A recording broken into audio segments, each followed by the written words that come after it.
नमस्कार, मैं पोखरराम बामणिया आपके सामने पुनः कोशिका के बारे में रोचक जानकारी के साथ उपस्थित हूं। आप देख रहे हैं बामणिया बायोलॉजी एंड न्यूज।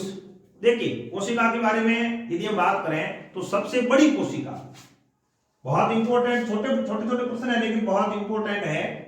सबसे बड़ी कोशिका, सबसे बड़ी कोशिका, देखो सबसे बड़ी कोशिका कितनी बड़ी, इतनी बड़ी कि इसको हम नग्न आंखों से देख सकते हैं। इतनी बड़ी जिसको नग्न आंखों से देखा जा सकता है, देखा जा सकता है। सबसे बड़ी कोशिका के बारे में बात करें तो इतनी बड़ी कोशिका जिसको नग्न आंखों के द्वारा देखा जा सकता है। इस कोशिका का वजन 1.5 किलोग्राम, मतलब 1.5 किलोग्राम के आसपास इस कोशिका का क्या होता है, वजन होता है। तो यह कोशिका कौन सी है, तो यह कोशिका है शुतुरमुर्ग का अनिषेचित अंडा, अनिषेचित अंडा। बहुत इंपॉर्टेंट प्रश्न है। सबसे बड़ी कोशिका कौन सी है, शुतुरमुर्ग का अनिषेचित अंडा। इसको नग्न आंखों के द्वारा देखा जा सकता है और इसका वजन कितना होता है, लगभग 1.5 किलोग्राम। अब सबसे बड़ी हो गई तो अब आती है सबसे छोटी कोशिका। सबसे छोटी कोशिका बहुत ही रोचक जानकारी है और बहुत इंपॉर्टेंट भी है। एनसीईआरटी बेस्ड बायो कक्षा 11 के लिए साइटोलॉजी जो है वो कंप्लीट क्लास 11 के अंदर दे रखी है, हम उसी का अध्ययन कर रहे हैं। सबसे छोटी कोशिका की बात करते हैं तो सबसे जो छोटी कोशिका है वो है पीपीएलओ। कोशिका नाम क्या है, पीपीएलओ, याद रखने की जरूरत है। पीपीएलओ सबसे छोटी कोशिका कौन सी है, पीपीएलओ।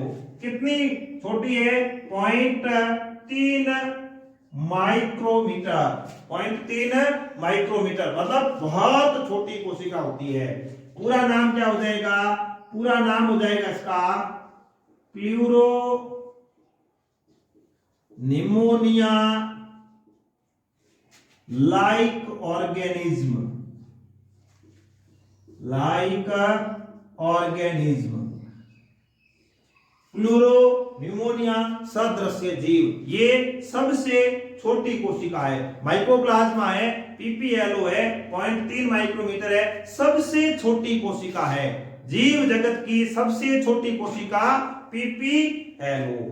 अगला प्रश्न आता है सबसे लंबी कोशिका, सबसे लंबी कोशिका।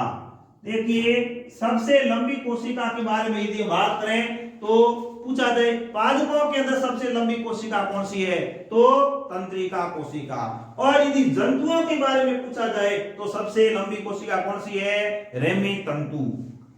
कौन सी है, रेमी तंतु। तो सबसे लंबी कोशिका यदि हम जंतुओं की बात करते हैं तो तंत्रिका कोशिका, जंतुओं के अंदर पाई जाने वाली तंत्रिका कोशिका सबसे लंबी कोशिका होती है। और यदि हम पादपों की बात करते हैं तो रेमी तंतु, पादपों के अंदर पाए जाते हैं रेमी तंतु। ये जो रेमी तंतु होते हैं ये बोमेटिया निविया इस पौधे के अंदर पाए जाते हैं। तो ये हो गई सबसे लंबी कोशिका। तो देखिए, सबसे बड़ी कोशिका कौन सी है, शुतुरमुर्ग का अनिषेचित अंडा। सबसे छोटी कोशिका कौन सी है, पीपीएलओ। सबसे लंबी कोशिका जंतुओं के अंदर कौन सी है, जंतुओं के अंदर तंत्रिका कोशिका है। पादपों के अंदर कौन सी है, रेमी तंतु होते हैं। अब देखो नेक्स्ट आता है केंद्रक रहित कोशिका। केंद्रक रहित कोशिका, केंद्रक रहित कोशिका। तो देखिए, केंद्रक रहित कोशिका की बात करते हैं तो पादपों में, जंतुओं पादपों दोनों बात करते हैं। जंतुओं की यदि बात करते हैं तो जंतुओं के अंदर जो स्तनधारी है, जिसमें मनुष्य भी आता है, स्तनधारी की जो आरबीसी होती है उसमें केंद्रक नहीं पाया जाता। वेरी वेरी इंपॉर्टेंट, स्तनधारियों की आरबीसी में केंद्रक नहीं पाया जाता। इसका मतलब स्तनधारियों की जो आरबीसी है उसमें केंद्रक नहीं पाया जाता। इसके अपवाद भी है, ऊंट और लामा ये स्तनधारी होते हुए भी इनकी आरबीसी में केंद्रक पाया जाता है। सबसे बड़ी आरबीसी की बात करते हैं तो मेंढक के अंदर, उभयचर जो जीव है मेंढकों के अंदर सबसे बड़ी आरबीसी पाई जाती है। अब यदि हम केंद्रक रहित कोशिका पादप की बात करते हैं, पादप की यदि बात करते हैं तो पादप के अंदर हमने बात कर रखी पहले, जो चालनी नलिका होती है या जो चालनी कोशिका होती है उसमें केंद्रक नहीं पाया जाता। तो कौन सी कोशिका हो जाएगी? चालनी कोशिका। चालनी कोशिका में केंद्रक नहीं पाया जाता।